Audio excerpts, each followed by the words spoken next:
Assim está escrito, Amós, capítulo 3, versículo 3 e versículo 8. O versículo 3 diz assim: andarão dois juntos, se não houver entre eles acordo.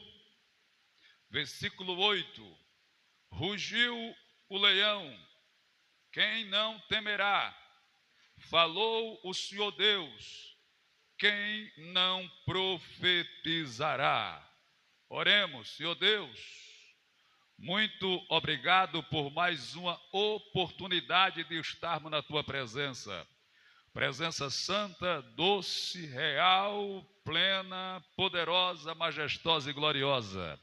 E aqui estamos para nos render ao Senhor e assim te adorar na beleza da tua incomparável e eterna santidade. Venha, meu Deus, fale aos nossos corações e com o pão vivo que desce do céu, a tua palavra, alimente as nossas vidas e a nossa alma. Este é o nosso pedido, é a nossa oração.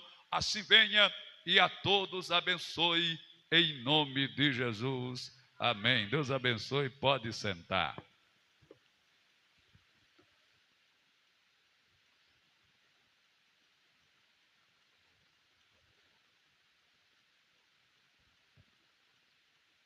Eu costumo usar isso muito em cerimônia matrimonial, mas como se encaixa na palavra que no meu coração está para trazer para os irmãos, eu quero começar essa reflexão falando que a sua existência, a minha existência, a existência do ser humano na Terra, ela tem 4 fases.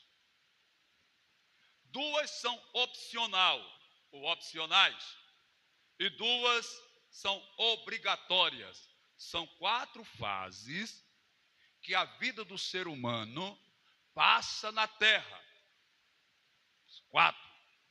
A primeira fase é viver, a segunda fase é reviver, a terceira fase é sobreviver e a quarta fase é conviver. São 4: viver, reviver, sobreviver e conviver.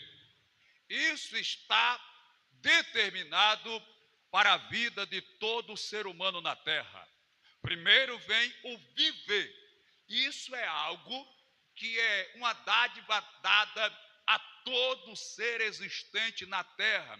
Todos os seres da Terra desfrutam do prazer da existência.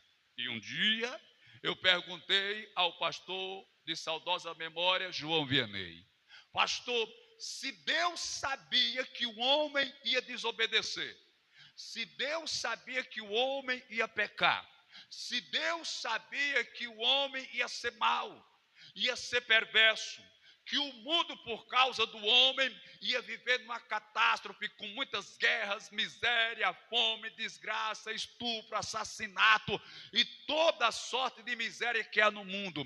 Por que foi que, mesmo sabendo que o homem ia sofrer tanto na terra, mesmo assim Deus decidiu criar e dar vida ao ser humano? E a resposta que ele me deu foi muito singela, porém muito profunda. Ele disse: pastor Cícero, mesmo Deus sabendo de tudo isso, mesmo assim, ele decidiu nos criar, porque ele queria dividir com o homem o prazer da existência, o prazer de existir, porque por mais trabalho que seja, trabalhosa que seja a sua vida, por mais trabalhoso que seja o seu viver, por mais trabalhoso que seja a sua existência, você sente prazer em estar vivo.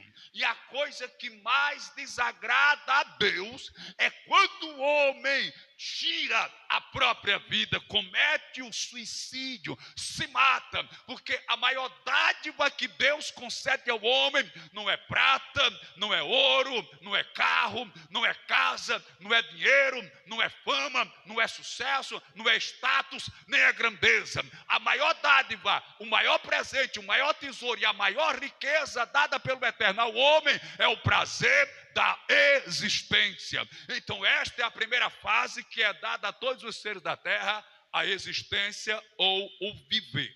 Depois do viver, vem o reviver. Reviver é viver de novo.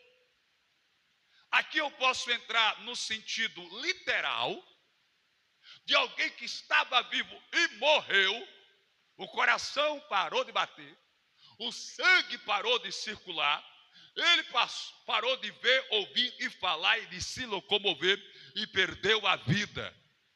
Então essa pessoa está sem vida. Se ele torna a viver, ele reviveu. E isso é algo que pode acontecer dentro do contexto natural e pode acontecer dentro do contexto sobrenatural. E isso a gente vê na Bíblia, quando alguém que está morto, fisicamente falando, e Deus vai lá e faz ele reviver.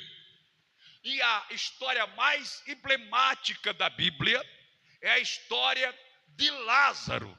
Lázaro está morto, sepultado, e já está há 4 dias. E depois de 4 dias de morto, meu irmão, o corpo humano já está em estado de putrefação, já está podre, já está sendo comido pelos vermes.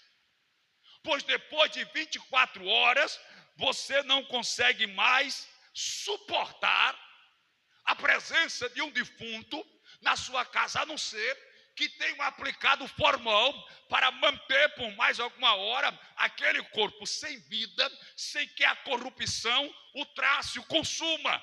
Mas Lázaro já está há 4 dias sepultado. Tanto que quando Jesus Cristo chega no cemitério, na porta do túmulo, chama Marta e Maria e diz assim: tirem a pedra.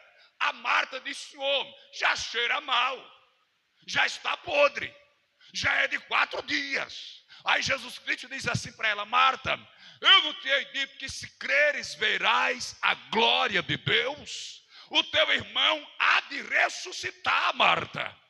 Aleluia. E quando tiram a pedra, Jesus Cristo, sem usar aquele desfibrador, aquele negócio que dá choque para a pessoa que está morta voltar a viver, ou usar algum outro método técnico, científico, mecânico da tecnologia, ele simplesmente fala e diz: Lázaro, vem para fora. E a Bíblia diz que o Lázaro, que está morto, sepultado há 4 dias, se levanta e sai vivo. Então meu Jesus, ele pega aquilo que está sem vida e torna a dar vida. Ele faz o morto reviver. Eu estou falando fisicamente, mas eu posso entrar na área simbólica e até mesmo na área espiritual. Porque existem pessoas que a sua vida em alguma área está morta. Pode ser a saúde, pode ser as finanças, pode ser o casamento, pode ser a família, pode ser a fé, morreu. O ânimo, a alegria está morta.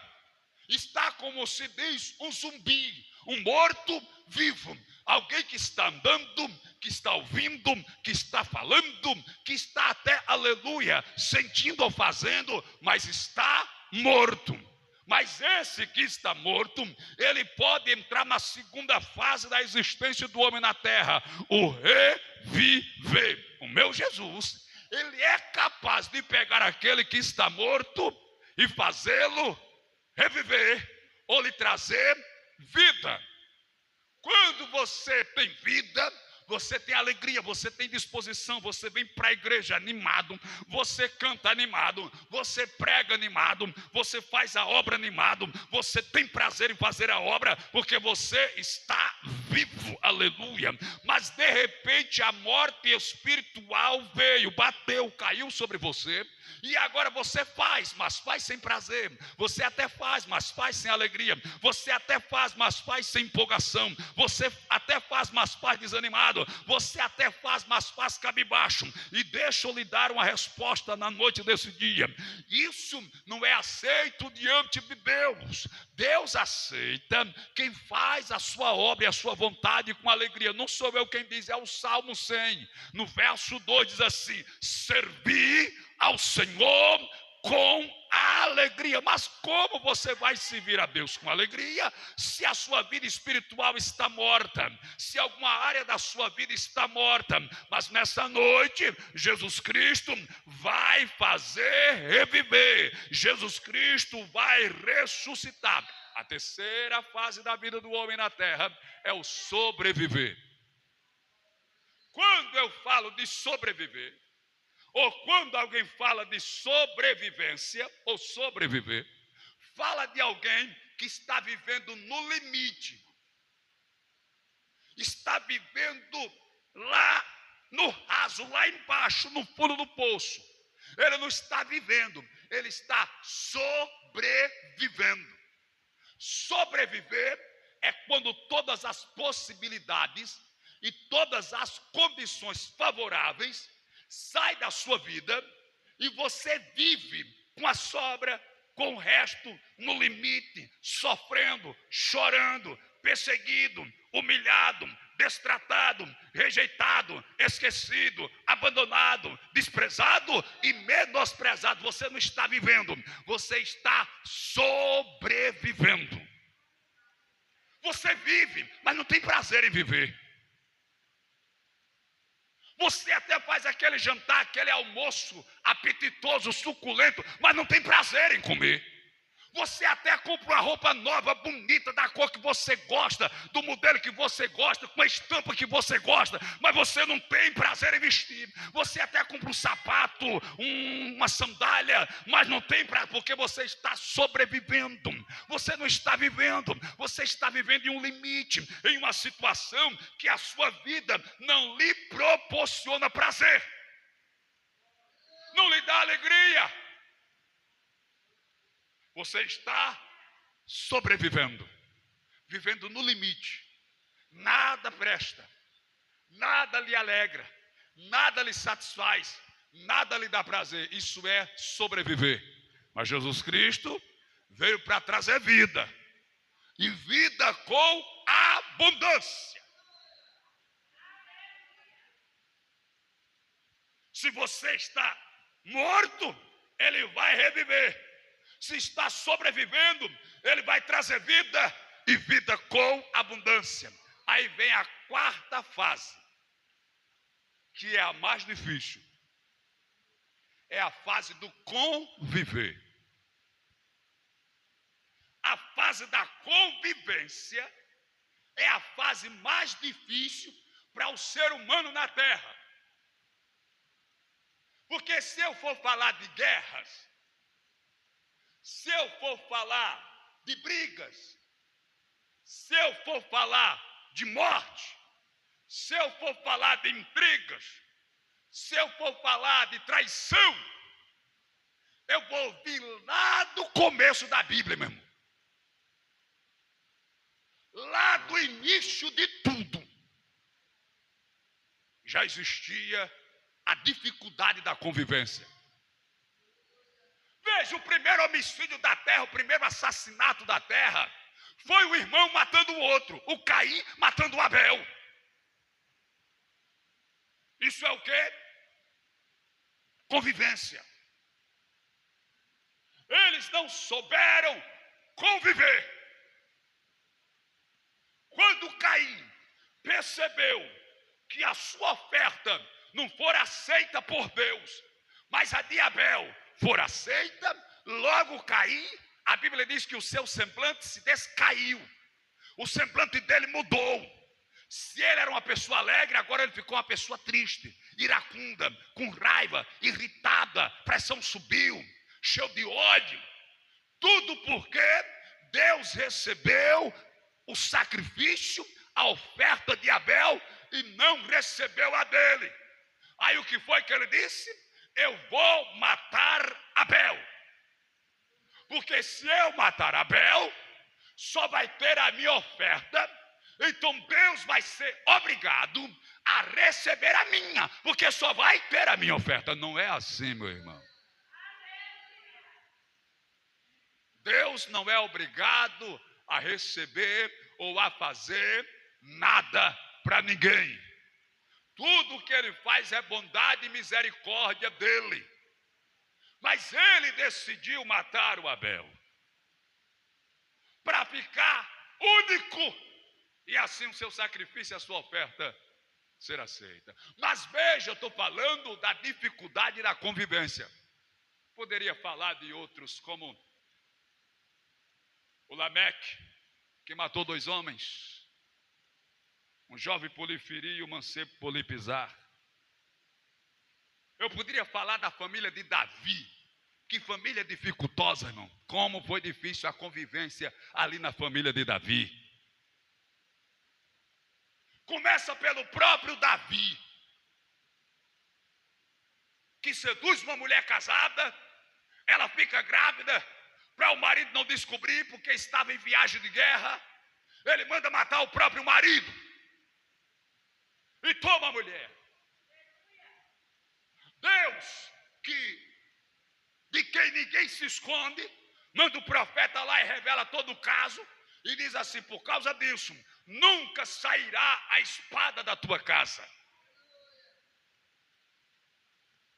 Quando o profeta conta a parábola da ovelha, o Davi diz assim: pela ovelha que ele pegou, ele vai ter que devolver 4, vai ter que pagar 4.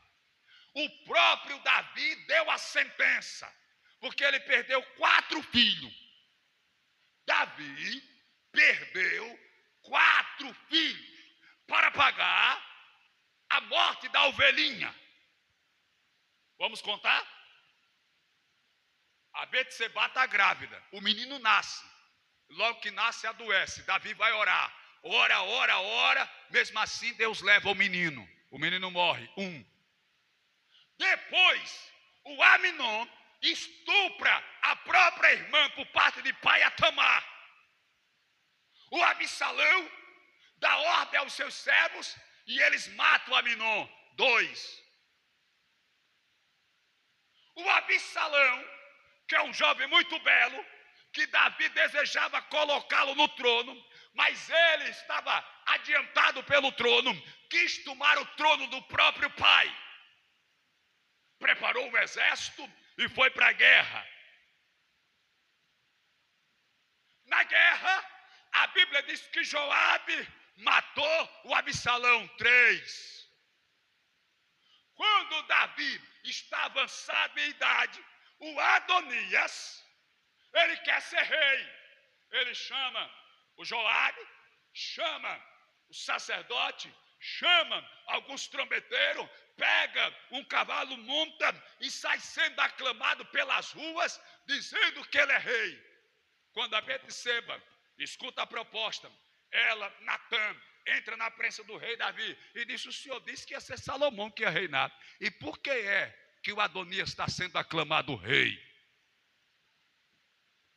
Aí ele manda chamar o Benaia, manda chamar o sacerdote, pega a jumenta real, manda montar Salomão, e ele sai, o povo gritando: viva o rei. Quando Adonias escuta, corre para o templo e segura na ponta do altar, porque existia uma lei, uma regra na lei, que se alguém estivesse jurado de morte, entrasse no templo e segurasse na ponta do altar, ele não seria morto. Absalão saiu de lá, ou melhor, Adonias saiu de lá. Mas aí, a história diz que, com o passar dos dias, o Adonias foi até Betseba e disse assim para ela: fala com Salomão, para ele dar-me como mulher a Abisag. Abisag era uma moça que fora trazida para se deitar com Davi, porque quando Davi estava avançado em idade, ele sentia muito frio, e alguém disse que Davi sentia muito frio, porque um dia ele cortou um pedaço do manto de Saul. Alguém disse, eu não sei se faz sentido, cortou um pedaço do manto de Saul, e como castigo, ele sentia frio. Aí ela vinha e aquecia. A Bíblia diz que ele não conheceu, não teve relação com ela. Aí o Adonias falou com Betseba, para Betseba falar com Salomão, para Salomão liberar Abisag para se casar com Adonias. Sabe o que foi que Salomão disse? Só está faltando a senhora pedir a coroa o trono, o cetro, o manto e o reino para ele também. Porque, deixa eu lhe explicar, quando um rei ele conquistava outro reino, a primeira coisa que ele fazia, pegava as mulheres do rei, levava para uma tenda e se deitava com elas. Foi por isso que quando Absalão tomou o trono de Davi, a primeira coisa que ele fez foi mandar armar uma tenda no meio da rua e se deitou com as concubinas, porque ele estava declarando que tinha vencido e humilhado aquele rei. Aí Salomão disse, só está faltando a senhora pedir o trono e o reino para ele, e hoje ele vai morrer. Deu ordem a Benaia, e Benaia foi lá e matou Adonias 4. Davi disse, ele matou uma, e por uma ele vai pagar 4 vezes. Cuidado, irmão, porque às vezes da nossa própria boca sai a sentença do castigo e da punição de Deus. Então, se eu for falar de convivência, você vai ver nos textos da Bíblia, nas famílias da Bíblia, as pessoas tendo dificuldade para conviver. O maior desafio para o ser humano na terra é a convivência, irmãos. Quantas vezes alguém já falou algo para você e você entendeu errado? E você interpretou errado? E você quis lá tomar providência? Porque a convivência, ela é algo difícil. E nós precisamos muito da ação do Espírito Santo para que a gente saiba viver em comunidade, em sociedade e de forma civilizada. Não é fácil. Existem 3 situações na vida do ser humano. Primeiro, estou falando de conviver. Você só dá o que tem. Ninguém dá o que não tem. A gente só dá o que tem. Lembro-me até da história de um casal de crente que saiu procurando trabalho e morada na fazenda. E chegou numa fazenda e o fazendeiro lhe deu trabalho. A fazendeira, a esposa do fazendeiro, não gostava de crente. E ficou sabendo que o casal novo que tinha chegado na fazenda era crente.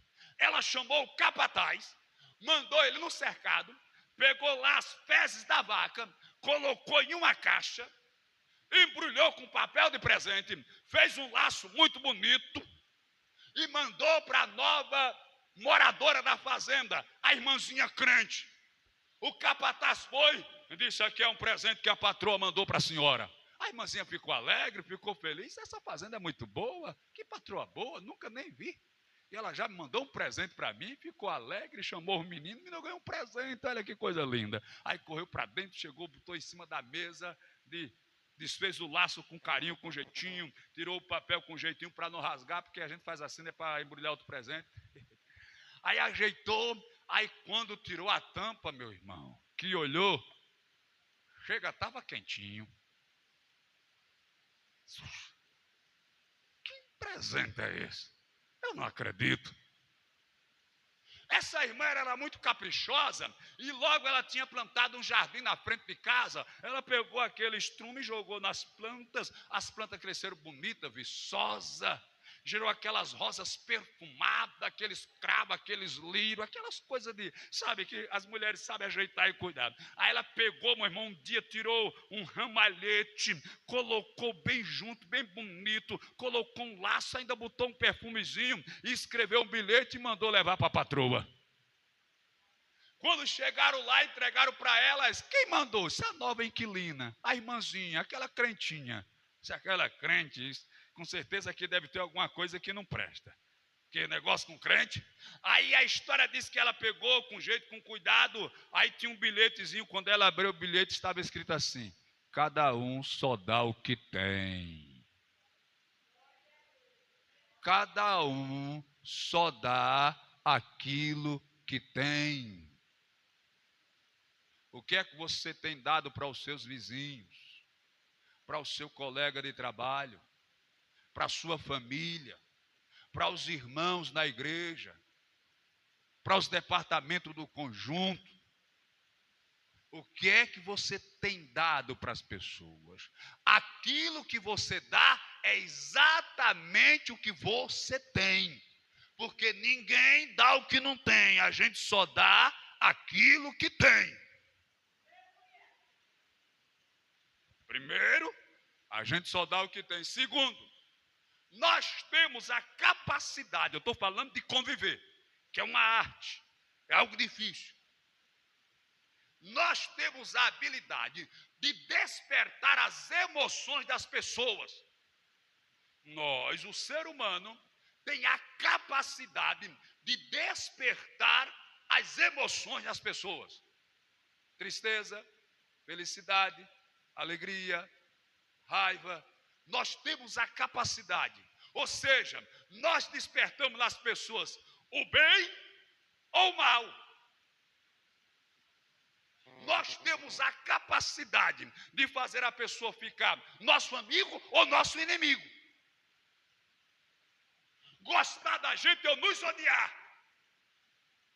Nos abraçar ou nos rejeitar. Nós temos essa capacidade de despertar nas pessoas o bem ou o mal. Aí a pergunta que não quer falar, que não quer calar. O que você desperta nas outras pessoas?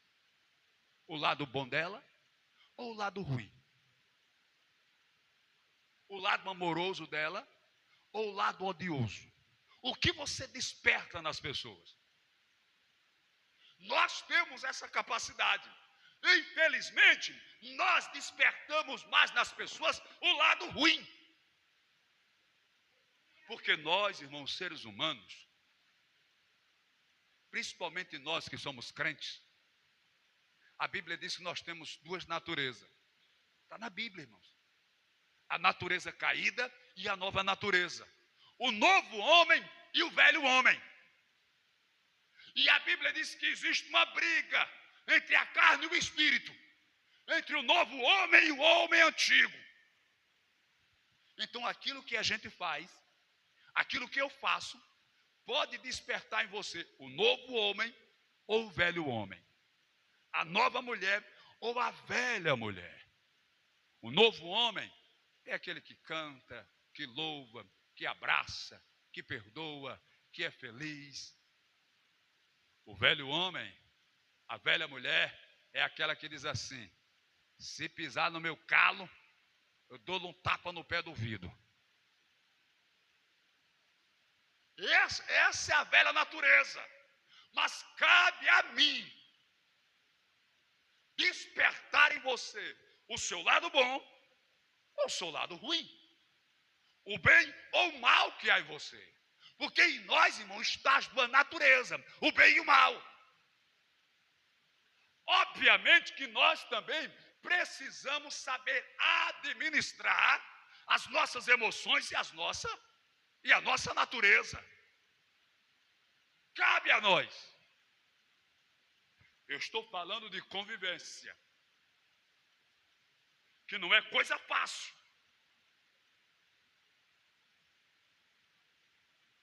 Não é coisa simples.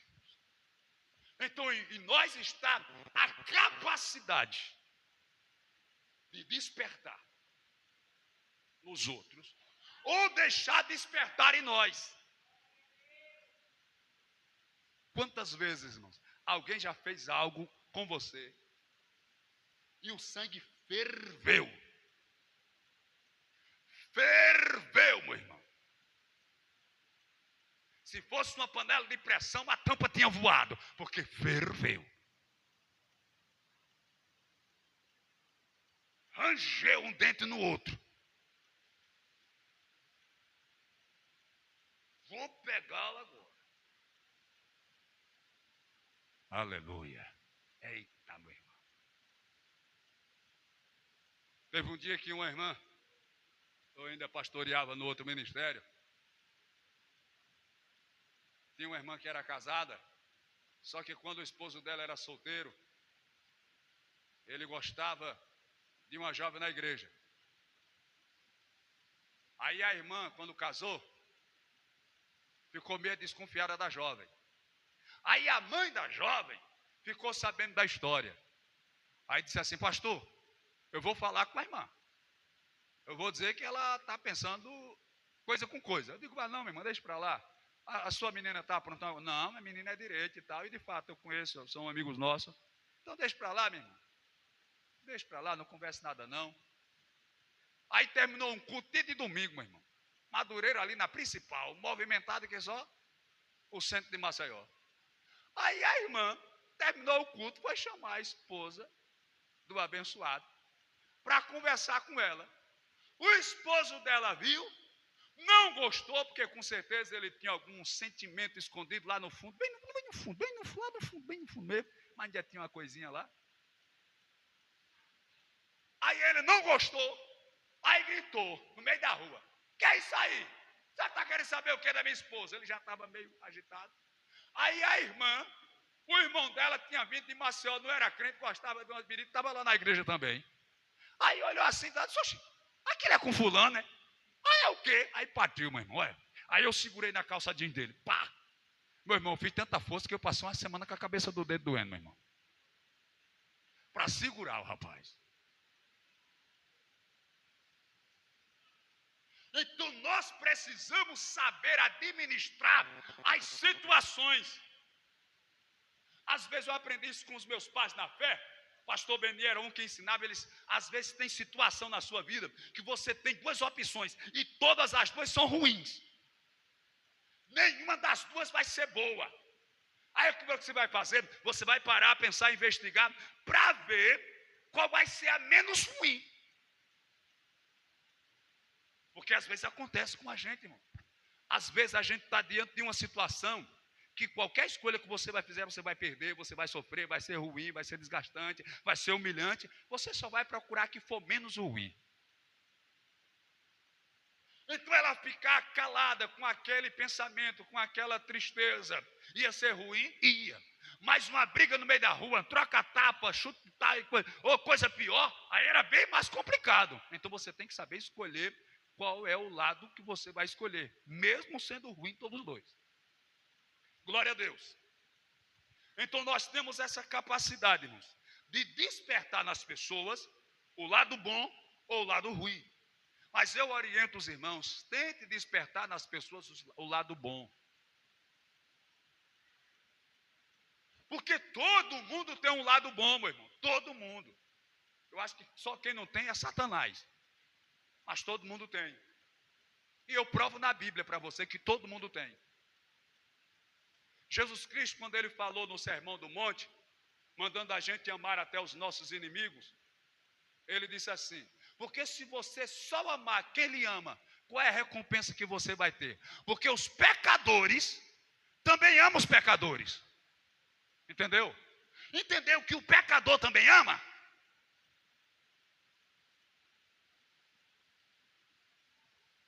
O meu pai trabalhou muito tempo em Maceió, numa empresa de construção chamada Oliveira Maciel. Ele morava no Jacintinho, ficava na casa da minha irmã, e ele saía lá da Mangabeira, passava pela aldeia do Índio. A aldeia do Índio é perigosa, eu já morei lá, meu irmão. Perigosa! E eu vi ele conversando com os nossos vizinhos lá em Capela, ele dizendo que passava por lá e tudo, mas já deixava um trocado reservado, porque os camaradas ficavam nas esquinas lá, a ver usando droga tal por ali. Ele toda vez que passava deixava um trocado. Aí ele dizia assim para os vizinhos, aí ele dizia assim para mim: coroa, pode passar aqui sossegado, aqui ninguém mexe com você não. Veja, eu estou falando de gente ruim, de gente perigosa, de bandido de alta periculosidade, mas que era tratado de um jeito que dizia: coroa, pode passar sossegado aqui ninguém mexe com você não. Então a gente precisa despertar o lado bom das pessoas. Todos nós temos lado bom, um lado positivo, um lado alegre, um lado feliz. Todo mundo, irmão, uma hora a mais, uma hora a menos, sorri. Eu sou mais fechado, irmão, do que barriga de ostra em casa. A irmã Nete vive aperreada. Às vezes quando eu fico querendo rir, eu tapo assim. Fico disfarçando. A galera agora ficou. Então todo mundo tem, meu irmão, um lado bom. Então cabe a nós ter a capacidade de despertar o que a pessoa tem de bom. Ah, pastor, mas a pessoa não presta. Não é possível, tem que ter nem que seja uma coisa boa. Mano. Pastor Beni falava isso para a gente em reunião de obreiros. Nos ensinando a cuidar da igreja, das ovelhas. Como tratar, como cuidar. Ele dizia, olha, às vezes você tem uma ovelha trabalhosa na igreja, mas ela tem uma coisa boa, não é possível. Aí ele contava a história de um cachorro. Ele disse que um dia ia passando um cachorro, irmão. Pense num cachorro rabugento, sem pelo, magro, acabado, só estava pele e osso. Fedorento, quando passava, todo mundo chutava, tacava pedra. Aí um dia ele ia passando, aí um cidadão olhou assim para ele e disse, ué, rapaz, como os dentes dele são branquinhos. Viu uma coisa boa, entendeu? Cachorro está rabugento, pele e osso, mas alguém olhou e viu os dentes dele branquinhos. Só os dentes dele são branquinhos. Então, às vezes, é assim comigo, com você. Às vezes tem aquela pessoa, tem aquele irmão, tem aquele obreiro, tem aquela ovelha, tem aquele vizinho, tem aquele parente, tem aquele filho, que é só o sangue. Mas se você olhar direitinho, tem algo bom. E você tem que trabalhar para despertar esse lado bom que tem nele. Porque senão você só vai despertar o lado ruim. E por último, acho que é a doutora Andréia, é uma psicóloga que ela gosta de dar entrevista nos podcasts, e ela falou uma frase, e eu memorizei para desenvolver essa palavra. Ela disse o seguinte: você só vê no outro aquilo que tem em você. Ela é uma psicóloga, doutora, e ela dá muita entrevista. E ela falou essa frase, e eu salvei para desenvolver essa mensagem. Você só vê no outro aquilo que tem em você. Aquilo que você vê no outro é exatamente aquilo que tem em você. O defeito que você vê no outro é exatamente o defeito que tem em você. A falha que você vê no outro é exatamente a falha que você tem. O problema que você vê no outro é exatamente o problema que tem em você. Você só vê no outro aquilo que tem em você. É assim. Se você vê alguém que não acredita em ninguém, com certeza ele gosta de mentir. Aí por ele mentir, ele acha que todo mundo mente.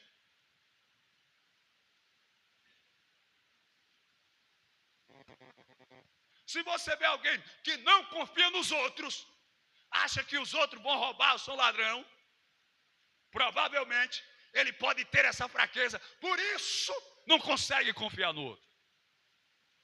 Porque a gente só vê no outro aquilo que está na gente. Porque o outro é um espelho. E quando você olha para o espelho, o que você vê no espelho é aquilo que tem em você. Eu não estou dizendo aqui que os irmãos vão ser bobão, bestão. Não. Você tem que ser atento, cuidadoso, cauteloso, para não ser enganado nem engoldado por ninguém.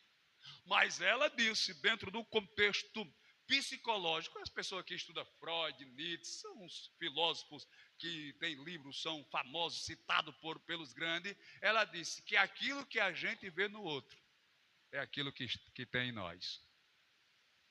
Aquilo que você vê no outro é exatamente o que tem em você. Mas quando nós olhamos para o outro, a gente não vê, ou não se vê, não se enxerga. Então a gente precisa ter esse cuidado. Se você vê no outro bondade, com certeza você é uma pessoa boa. Se você vê no outro honestidade, com certeza você é uma pessoa honesta. Se você consegue ver no outro tranquilidade, você é uma pessoa tranquila.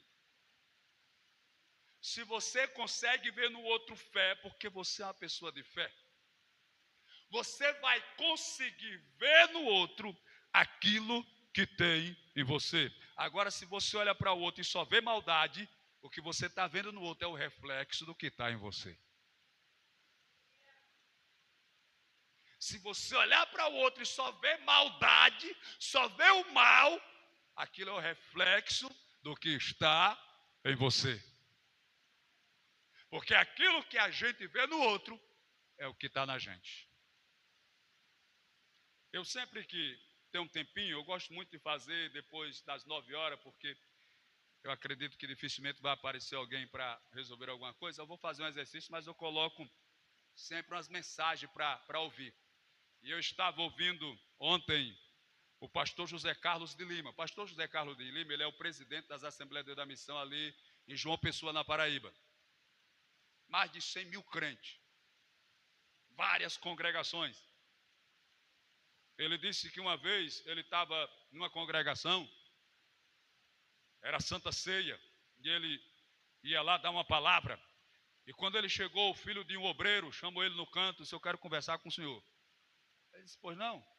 Chamou ele no canto, disse: você é um ladrão. Aí xingou ele de ladrão, para pior, isso aqui foi o mínimo. Você é um ladrão, você é um corrupto, você é isso, você é aquilo. E xingou o pastor. E o pastor: não, mas pode falar mais, pode falar mais. Era só isso? Tá bom, meu irmão, Deus abençoe. Foi-se embora, ele entrou, aí teve que pregar a palavra. Pense, ele disse que teve que colocar de lado e pregar a Bíblia. Outra vez ele foi lá e o rapaz foi lá de novo para pedir perdão. Pastor, me perdoe.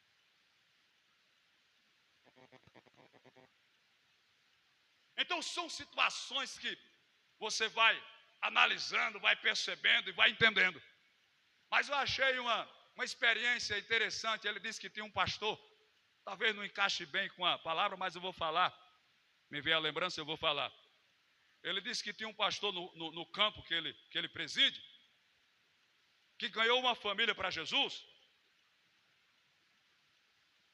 E depois de 3 meses, a esposa foi conversar com ele, dizendo que não queria mais ser crente, que era para ele desorar. O senhor orou para eu ser crente, agora vem aqui para o senhor desorar. Mas por que a senhora não quer ser mais crente? É porque, olha, vou ser sincera para o senhor. Eu batia no meu marido. E agora eu sou crente, não posso mais bater. Eu estou com a vontade de bater, eu não posso bater porque eu sou crente. Mas ele até disse assim: irmã, não aprendo isso não. Ela disse que ela descia além no marido. Mas não estava podendo mais descer além porque ela agora era crente. Aí ela foi pedir para o pastor desorar. Aí ele disse: tá, minha irmã, eu desoro. Então vou vir, pastor, de noite para o culto. Vou trazer a família, vou trazer os vizinhos, para o senhor desorar. Está certo, minha irmã, pode vir. Aí ela veio para o culto, trouxe a família, trouxe uns vizinhos lá, assistiram o culto. Aí no final, disse: pronto, irmãos, hoje eu não vou perguntar se tem alguém que quer ser crente, porque hoje eu vou orar porque alguém que quer ser descrente, quer que eu desore. Pode vir, minha irmã. Aí ela veio: a senhora quer que eu desore mesmo? Quero. Aí se ajoelhou, aí ele começou a orar: Senhor, traz todos os demônios que saíram da vida dessa mulher. Traz um chucaveiro, bombageiro, tranca-rua, Zé Pilinto, 7 facadas, espírito de prostituição, de pobreza, de desgraça, de mulambo, de tristeza, de angústia, tudo de ruim traz de nós. Ela disse: não, pastor, não quero desse episódio mais não. Eu quero continuar crente. Está crente lá até hoje. Isso aqui é o conviver, meu irmão. Agora me lembrei do irmão Manuel de saudosa memória, meu irmão. Disse que tinha um irmão lá na Madureira que uma hora estava crente, uma hora se desviava, uma hora estava crente, uma hora saía num culto de rua. Aí ele voltou para Jesus, pediram para o irmão Manuel orar. Irmão Manuel, ore por ele. Olha, irmão, espírito de caranguejeira, de catenga, de calango, de sapo cururu, de gia, de caçota, de raposa, de lobisomem, de fogo corredor, sai demônio de caranguejeira, chucaveira, sai calango, sai catenga, tirou tudo da vida do irmão. Aleluia! Irmãos, a melhor coisa que Deus poderia nos dar é o prazer de existir. Nós existimos, estamos vivos, somos um ser vivente. E se formos fiéis, temente e obediente ao Senhor, um dia iremos estar livres de toda dor, toda angústia, toda miséria, enfermidade, perturbação, perseguição. E iremos estar para sempre na presença de Deus por toda a eternidade. Permanece firme, permanece fiel, porque tem uma mansão, uma morada nos céus te esperando. Se você souber viver com os irmãos e permanecer firme na presença de Jesus de Nazaré. Amém? Que Deus te abençoe. Que essa singela palavra possa fazer efeito no seu coração. E você desfrute, irmãos, do maior tesouro, da maior dádiva que Deus nos deu. Foi a dádiva da existência. Se alguém lhe caluniar, lhe perseguir, lhe xingar, lhe maltratar, entrega tudo a Jesus, segue a tua vida em paz, porque o Senhor com certeza tem grandes vitórias para a sua vida. Amém? Que Deus abençoe, fique de pé.